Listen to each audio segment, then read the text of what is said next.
All right. Thank you, everybody, for joining me today on this wonderful Wednesday evening. It is a late one. Whew, man, it's been a day. I am definitely going to have to do something about the... yeah, it's muted, but I mean, I can obviously see that you guys can hear me. But I'm going to have to do something about doing these live streams after doing all day teaching. It's killer. It's killer. Killer. Anyway, today we have a very special guest on our live stream. We have Drew Deraney, and he has an awesome advocacy group that he is going to discuss with us. And I'm gonna bring him right on. I'm gonna have him jump on, and we're gonna discuss what he does. So let's bring him in.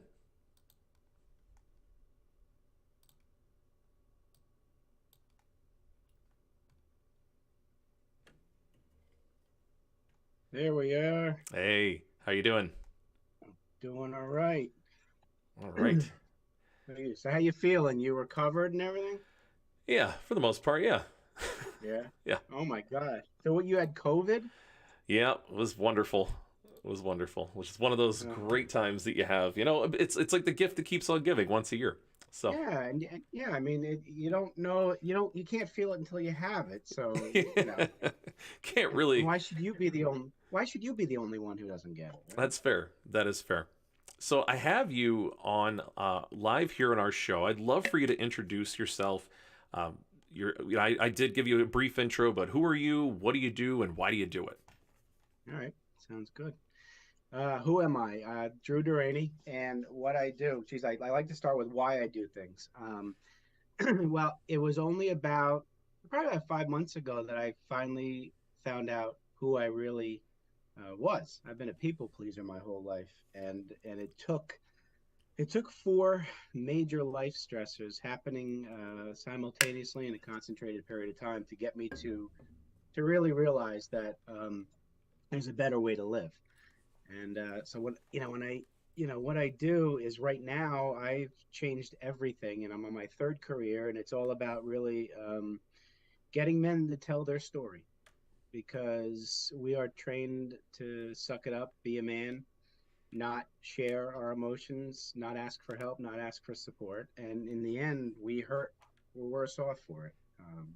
We may be out there helping the world and not helping ourselves. And we can't take care of ourselves. We can't take care of others. So, I'm really redefining what it means to man up.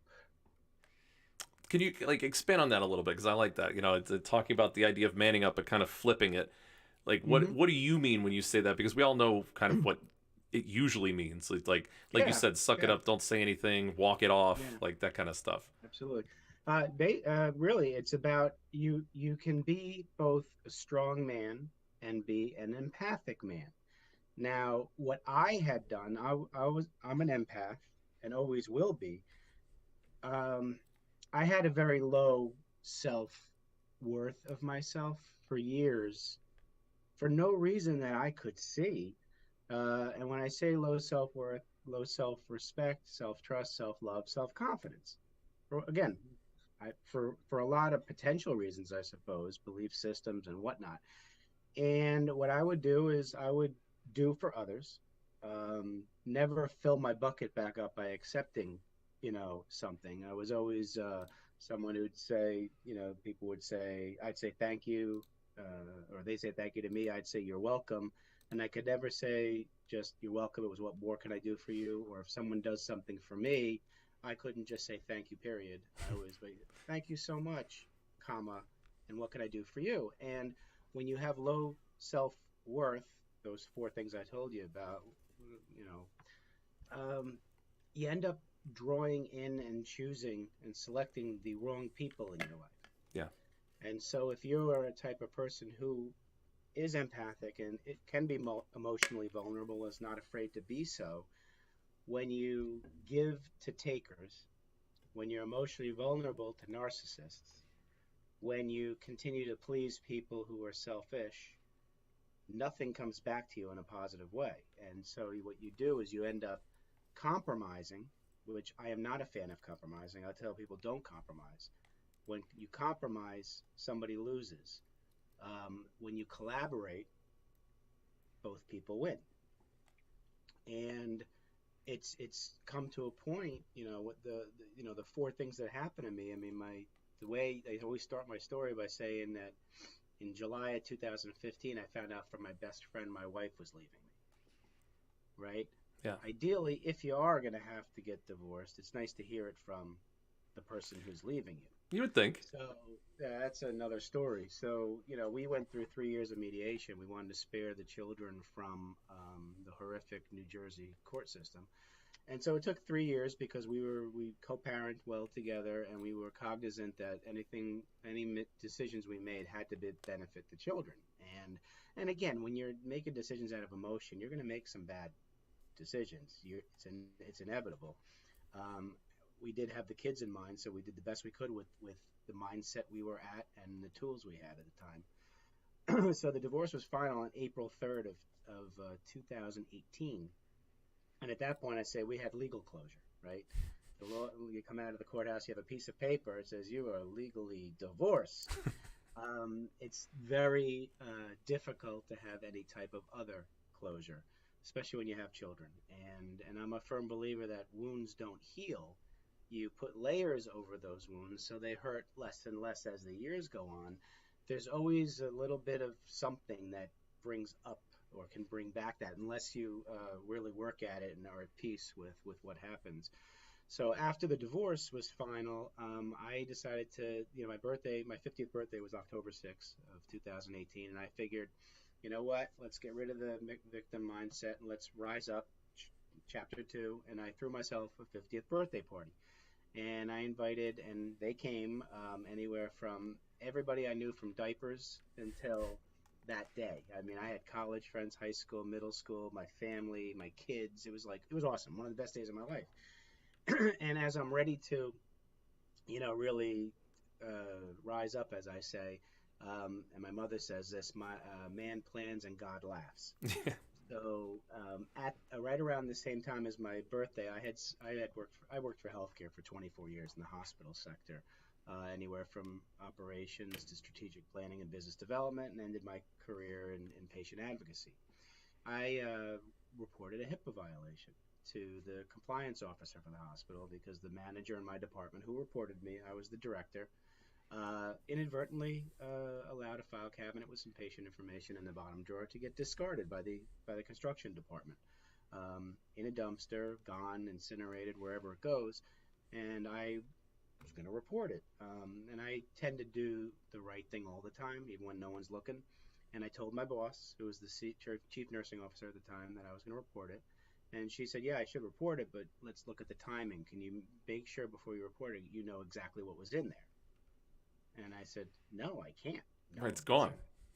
Yeah, and if I'm told that there's at least one patient's name and medical record number in there, I'm reporting it. So I reported it. So probably around 2 weeks after my birthday, it was October 19th of 2018, I was had a meeting put on my calendar in human resources. So I went down, and it was the head of HR and my boss, and I was relieved of my duties for a leadership change. So when you're an at-will employee, neither party has to explain why. So I was escorted out. My email was locked and gone, so I couldn't get the information that what I thought was the reason. Escorted to my car, couldn't go to my office. The person in my department who perpetrated the HIPAA violation had to ship all my stuff to my house. And 7 weeks later, good old LinkedIn had an alert or a notification that said, congratulate so-and-so on her promotion. And I'm like, oh, interesting. So the person who did, she's promoted and I'm do the right, okay. So healthcare industry is no different from any other industry. It is cutthroat, and it's broken and almost beyond repair. The thing is, I had been thinking about leaving because I knew I could make a bigger impact on the outside than I could on the inside. I was with four or five different hospitals, and you go from one hospital to another expecting something different, and it's really all the same. And I started to realize I had an entrepreneurial mind in an industry that frowns on entrepreneurs. They want you to do it in the box, and I always push the envelope. I had to make sure whatever I did was right for the patients and the families, because that's why hospitals exist. Without patients and families, you don't have a hospital. Right. And so when I was let go, of course I started in that victim mindset, the self-limiting beliefs and the woe is me. And I didn't really have much time to wallow in self-pity, because 10 days after that, on October 29th of 2018, my son, who was 14 at the time, and he was the one most impacted by the divorce, he was taking a shower, and I was in the next room, and he was on the phone with his girlfriend. And we learned that in therapy, I brought him to therapy, and he usually would ask me to come in with him. This time he asked me to wait in the waiting room. So I was thinking, that's good, he's maybe having progress.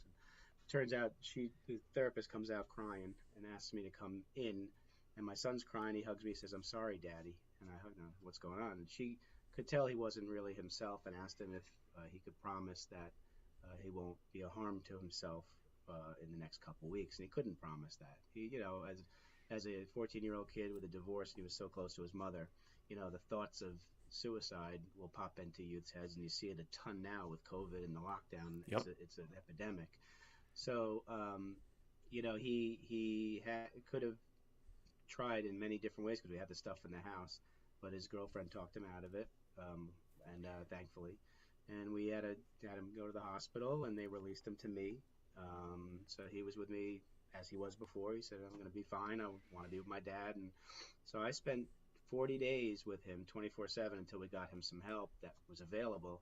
And I didn't sleep. I told him my job as a father is to keep you safe. And at that point, I was thankful that I was pushed out. I truly believe that God knew something was going to happen, and knew I needed to be somewhere at some time.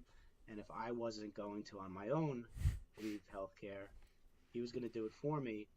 And for a variety of reasons, I am so grateful that happened, because if I was working full-time in the hospital at that time, pulling 12, 14-hour days, and my kids even said at that time when I was home, I wasn't home. Right. It's hard to be. I got to bond with him, and we were able to get him help on December 8th of 2018. And as we were leaving, when we initially dropped him off, my parents had come with us, because they only lived a mile and a half away. and help raise the kids. And so they came up with my ex-wife and my other two kids. When we were leaving, my son points to my parents and said, "I hope nothing happens to them when I'm here." And I, of course, reassured him like any parent would, "Everything's gonna be fine. Your health is most important." Well, he had either a premonition or he sensed something or what, because on Christmas Eve of 2018, my dad was in the bathroom. He perforated his bowel in the bathroom and went into septic shock. And 3 weeks later, he passed away in intensive care, which compounded the trauma to my son. Yeah. And he was very angry with his mother and me for, having him not around when this happened. About a month before this happened, my dad was healthy, 80-year-old. He had his birthday on the end of November 30th. And I remember being at the house, and my father asked me to come in to the room as we were leaving. And I said, "What's up?" He said, "I just want to tell you how proud I am of you." And I said, "Well, thanks, Dad. I know you're proud of me. Well, why are you saying this now?" And he says, "I don't know how the hell you're doing it." He goes, "First the divorce, then the hospital shit, and now Nikki.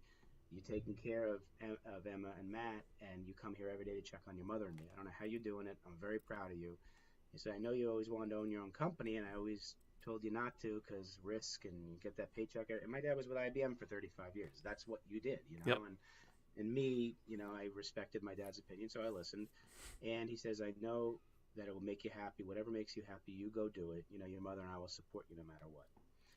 And even as a 50-year-old man, I needed to hear my dad's blessing. And I just gave him a hug and a kiss, told him I loved him. And that's when I created Profit Compassion with the intent of starting a healthcare consulting company that would educate the caregivers and patients and families how to effectively communicate so they could navigate the plan of care. Everybody understands it. And patients go out healthier than when they got there.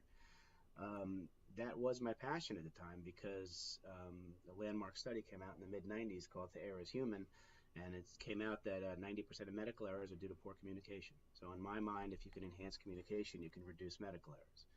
Well, when my dad passed away, so did my dream of doing that, because all those self-limiting beliefs came in my head. I don't have money because of the divorce. How am I going to start from scratch? I got 3 kids. I can't do this. No one's going to. So I got a cold call from a company called Career Transitions. They had seen me put an end date on my healthcare career, and they asked if I'd be interested in buying a franchise. And I said, "Well, I'm not going to flip burgers. I don't want a McDonald's and a Burger King." And she laughs. I'm like, "What's so funny?" She goes, "There's a plethora of service-based franchises across North America." I said, "I didn't know that." "Okay, I'll listen." Ended up meeting a franchise advisor. I went through the whole thing of looking at 14 companies. I didn't look at healthcare on purpose because my ego was bruised. Yeah. Cut off my nose to spite my face, even though that was my expertise. I ended up settling for a Schoolie Mitchell franchise, and the great business model. I was able to help businesses, cut their costs. We would just look at their invoices, reduce their cost, and the vendors would have to, eat the savings. It was nice. It wasn't the passion, though. I in my mind tried to equate it to servicing patients and families, and it just wasn't. My passion wasn't there. So I did that for about 3.5 years, really going through the motions. I did okay. I had clients, and it just wasn't me. And when COVID happened, I knew that I was relatively new buying it. Of course, I was like, now I'm starting to get traction, and now COVID. So I listened to some people who said some businesses are thriving during COVID. You should globally go virtual, just meet people across the world.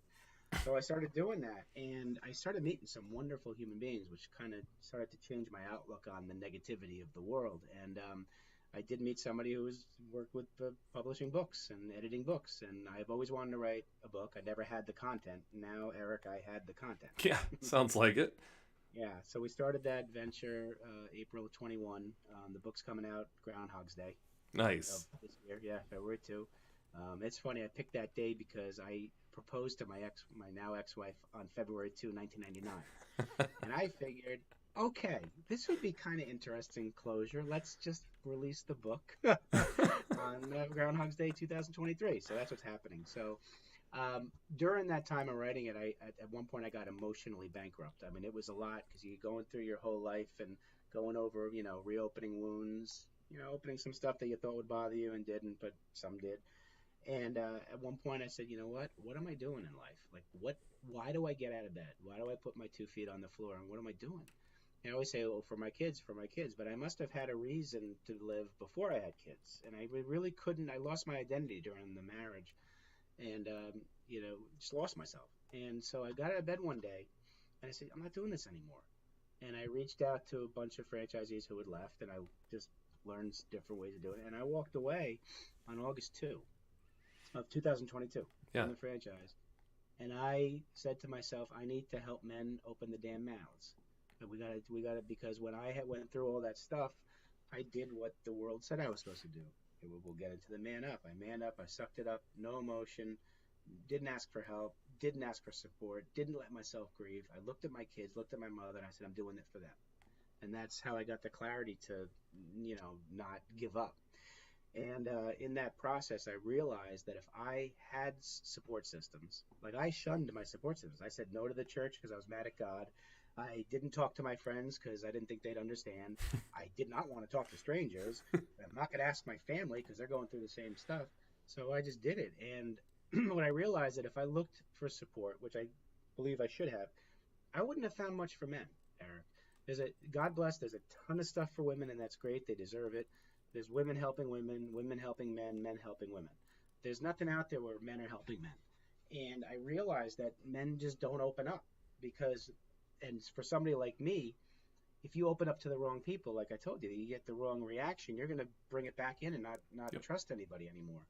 So I'm making it a point to really help build the whole man, if you can, and that can be empathic and strong, and that's what I mean by redefine man up. What I had done is I was empathic, emotionally vulnerable. I didn't have a boundary or protection around my self identity, and when you don't protect your self identity, you allow yourself to get walked all over. There's where the people pleasing happens. I self sabotaged. I had fixer syndrome, would always assume I had to fix. And I had imposter syndrome that everybody's telling me how great a person I am and I'm so smart and doing it. I didn't believe a darn thing. So you want to put all that stuff together.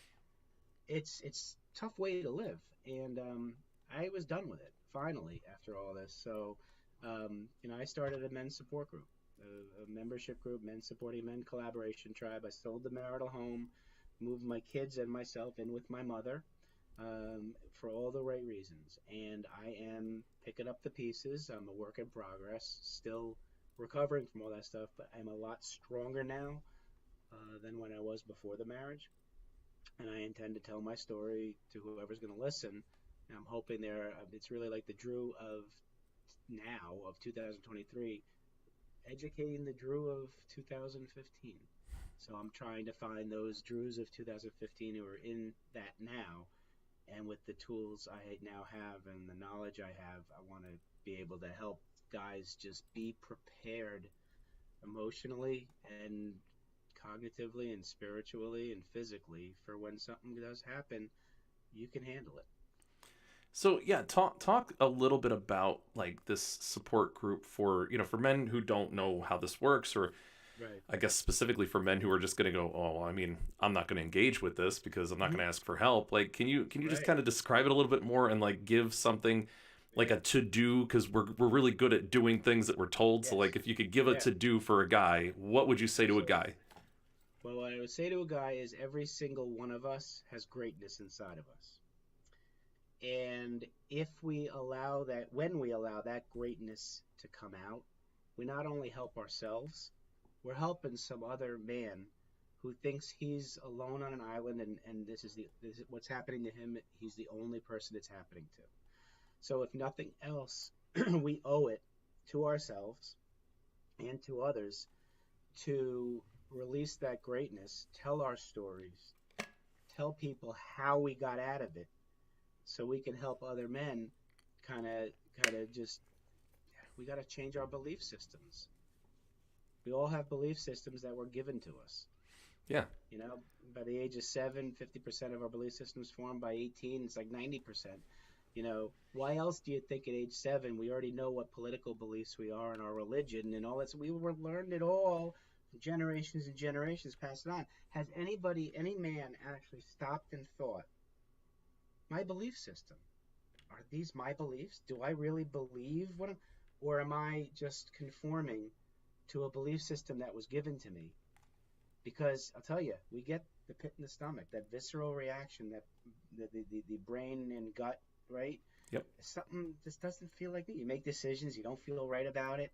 That's your belief system giving you versus your real belief system going like this. And a very small percentage of us push back with the belief system. Say, no, that's not me. I don't believe that. I'm going to go over here. And that's the men who listen to podcasts, go learn, talk to other people, tell their story. That's how we learn about what a better life can be. And that's what I have to say to these men. What I'm trying to bring in the great men who want to make a bigger impact quicker through connection and collaboration, right? Yeah. And that can be great men who've never gone through adversity. It could be great men who are at rock bottom, or it could be great men who can handle this, but this is more difficult. It's men who want to give and men who allow themselves to be open to receive. Because at any given moment, Eric, we could be a mentor and a mentee. Yeah. We could be the strongest man on earth, and 30 seconds later something happens, and kryptonite comes and gets us. Yeah. You know I actually, between the last time that you and I talked, yeah. There's a lawyer that I talked to. He's on the YouTube space, and he was on his vacation with his family. He had a stroke, and now he's just, his wife and him they're reaching out to people left and right, and everybody in the community supporting him because they asked for help.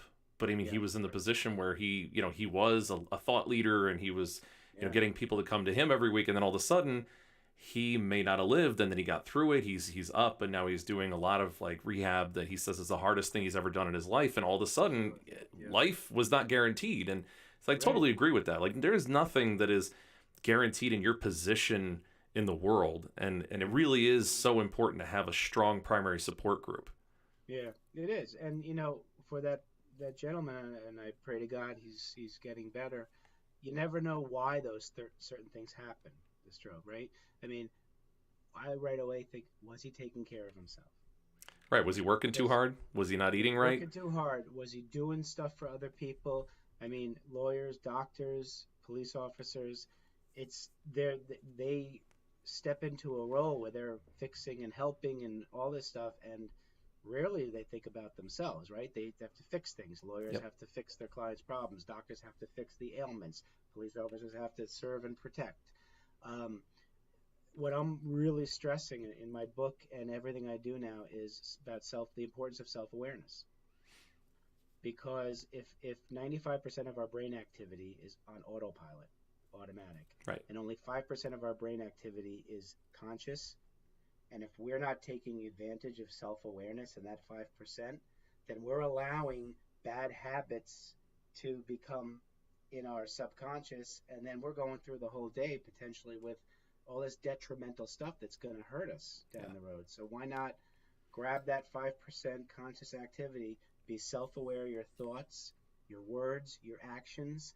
I mean, because of this, I've taken all negative words out of my vocabulary. So if you thank me, I'm not going to say no problem anymore. Yeah, I like that. No, a negative, problem a negative. You take two negative words, put them together, it's a positive. No, it fires all the bad stuff, all the bad chemicals in your brain. I say you're welcome or my pleasure. And there's a lot of words do matter because the brain does react differently to certain words, you know? Well, we hear what we say. We do. The brain is a recorder, man. It will listen to whatever we think, say. And, I'm glad you said that because what I talk about and what I've gone through, I've made a conscious effort to say, okay, well, I suffer from depression. I suffer from anxiety, right? All this stuff during the whole marriage and divorce, I'm on these meds I want to get off of. But depression, I know that is regret from the past. And anxiety, I know, is fear of the future, right? I can't control what happened. I can't control what's going to happen. I control where we're here, right? So in my mind, that makes sense. Right. To actually execute it has been very hard for me. So what and this is in my book too, I say in order for Drew, this is what I did, in order for me to live in the moment, to be here with Eric and really be with you emotionally, physically, like you're the only person that matters to me right now. What I had to do is I had to take regret. I had to replace regret with forgiveness. Okay? I'm forgiving myself for anything I did in the past that didn't help the Drew right now. I'm forgiving others for whatever they did to affect me in a negative way. So by taking forgiveness and putting it, using that instead of regret, that's kind of has helped me with the depression dissipate. Now, how do I stay in the moment? I'm replacing my victim mindset with gratitude, Hmm. you know? So I do prayer, I do meditation, then I have a gratitude journal, right? And so now I've got forgiveness for the past and I've got gratitude for the present. How do I conquer the fear of the future? Think and Grow Rich, Napoleon Hill, first two chapters, Desire and Faith. Yeah, I've got it right here. Yep. Yep. I'm just getting into chapter 3, but desire and faith replace fear with desire and faith. So you think about how the brain will respond if you start telling yourself, forgive, be grateful, have desire and faith, versus regret, victim mindset, fear. Yep. World of difference. It's a completely Mindset. different triangulation. Oh my God. I mean, it has changed my life. Now, do I occasionally fall into the, yeah, but when I'm okay, Yeah. I putting together these tools. So if I pray every morning, see, I see prayer, whoever you pray to, pray as you're asking for something. You're asking somebody, a higher power, for help. Meditation, you're allowing yourself to relax and be able to receive that help, right? Yeah. And then the gratitude allows you to write, because when you use as many senses as you can, the write, the smell, the see, the hear, it really enhances, what actually keeps you in the moment. And the exercise piece I got to get to. I gained weight, but the exercise is the fourth thing I want to do. And if I can build that habit of prayer, meditation, gratitude journal, exercise right in the morning, Yep. that's going to help me. And then I do that overtime, repetition, consistency, make that a habit, move forward. That's why I'm a work in progress, because I've gotten to a certain point. Right. But that's what I'm here to do for men. And so I feel that if a man can believe he has greatness inside, and a man can believe that his story can help other people, I'm looking for those guys to be members in this group, because we've done even just amazing things, just bringing up a topic and, or how's your day today, anything you just want to throw on the table. Because when you're talking to people that there's no judgment, there's no assumption. Right. That takes the fear of reaction away. Yeah. Well, and the expectation to share. I think that's like the biggest thing is that, men don't typically initiate sharing, but we all conform to the environment we're in. I always give the example of everybody whispers in a library. So that's true. it doesn't matter. You could be the loudest, most rambunctious person, but you lower your volume when you're at the library. Yep. So we conform to the environment that we're in. And if there's an environment of safety and there's an expectation of sharing, you can get anybody to really open up. I mean, that's the beauty of support. Yeah. Yeah. I love the way you put that, because what I found is the more I tell my story, I always like to, like if I was having a Zoom one-to-one with you, like the first time, I always like to tell, I usually before was always let the other person tell me what they do, right? Yeah. Do. I start with the why, and I say, I'd love to tell you my story, and then I'd love to hear yours. The reason why the sequence works for me telling it first is I'm going to be emotionally vulnerable. I'm going to tell you stuff. I never met you before. I'm going to tell you stuff that I'm comfortable telling you. And 99.9, actually it's been 100%, men and women alike are like, thank you for sharing. I'm like, and then you'll see them like starting to tear up, like I hit the limbic system. Yep. And they all of a sudden will start to tell me their story. And this can be a man, especially, I remember a call where I've never had adversity, so I can't really relate to what I said, you haven't? Well, tell me your story, how you got here. And he just glossed over, my parents got divorced when I was 7. And I'm like, whoa, hold on. Can I stop there? All right, maybe adversity is just the word. Maybe it's all relative. Tell me how that was. And I'm like, all right, I'll just take the word adversity away. That was Yeah. a challenge. It was something, and you got through it, or so you say you've got through it. Maybe you have tools or a biohack or something that you can share with other people, because I'm sure there's a lot of people whose parents divorced at 7 And they didn't get through can't it. say who can't say I never got, that I've never had anything. Yeah. And at the end, he had like the divorce, he had a job loss, and he had like one other thing, like a family member gets sick or something like. And then he actually, then we were at a different networking thing, and when we were doing testimonials for the people, he actually said, I want it me, and he says, and it was funny the way he said it. He goes, I want to thank Drew. We had a nice call, and when I started the call, I didn't think I had any adversity in my life, and when I finished the call, I had 4 things, and everybody's like laughing. I'm like, well, I didn't do it on purpose. He said he didn't have any, you know. No, it's like I'm proud of you. Yeah, it's like, thanks, Drew. It's like, I didn't want to know, but now if you need to address it, now you can start addressing it with the appropriate people. Yeah. It was kind of interesting. Yeah. So like, listen, we have the call to action for men to get up, do something for themselves so that they can have something for the next guy. Yes. Where do we point them? Where do they go? Where is your stuff? Yeah, I'll just start by Profit Compassion is my website. So www.profitcompassion.com. For the men's group, right when you get to the website, you click right here, come to an open house. The first and third Thursday of every month, 3 p.m. Eastern, I have an open house. Any man can show up, and the way the format is I have this thing, and you actually may have been the one to give it to me. I have something called, it was a life wheel. Yeah. So I think it was you, right? Mm-hmm. Yeah. It's 10 parts of life. So what I loved about it, you have self-identity. It was right there. Not many people who put together what's going on in life. So self-identity, you got spirituality, you got fit. So I have all that, and I have speakers come. And I had brought the speakers in before I even thought about the wheel you gave me. And I must have consciously, or unconsciously, no, I did it consciously, I curated these speakers, and they all, what they're talking about falls into one of them. So now what we're doing is, like, we have a financial guy coming tomorrow. Awesome. Right?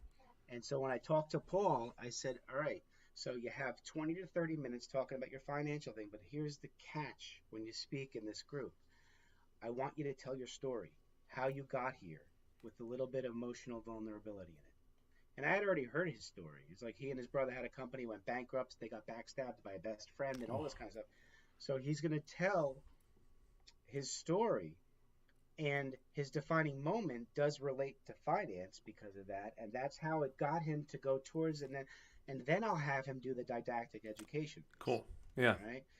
And then when he's done with that part, he's going to take a specific topic within finance, and we're going to go into breakout rooms, and I'll have a facilitator in with a member in a breakout room, and they're going to just discuss the one-on-one that topic, how it relates to them, what they've, and then bring everybody back to the main room, and we're all going to, what did everybody talk about, blah, blah, blah. So that way you still get the education knowledge piece of a topic that interests men. You're going to get the emotional vulnerability piece that connects with it. Yep. You'll be one-on-one with somebody you can talk to, and then we just share, and I'll be recording. I heard you can record stuff in the breakout rooms in Zoom. I got to learn how to do that. Yes, you can. But all right, good. Maybe you can teach me, because what I want to do is record them all, because when we come back to the main room, somebody in breakout 1 may hear what the feedback from break 2 and say, hey, I want to watch that. So I have a members only section on my website. Everybody's got passwords and everything, and they can always go in and re-watch all the recordings.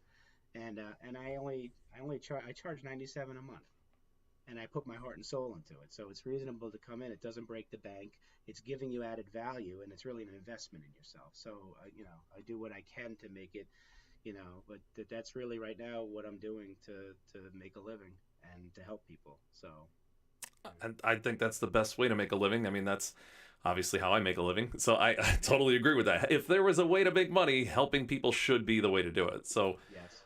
No, I really I love it. I love the what you're doing here. I'm going to put the information in the description. So, if you guys are watching this, you're watching this as a YouTube video later on or as a recording, in the link, there's a link in the description below. You'll be able to go right to it, and Profit Compassion, you'll be able to click on it and go right to where we just discussed. Drew, thank you so much for being on here today. This was excellent. It's good catching up with you anyway, but it's great to be able to get your information out here.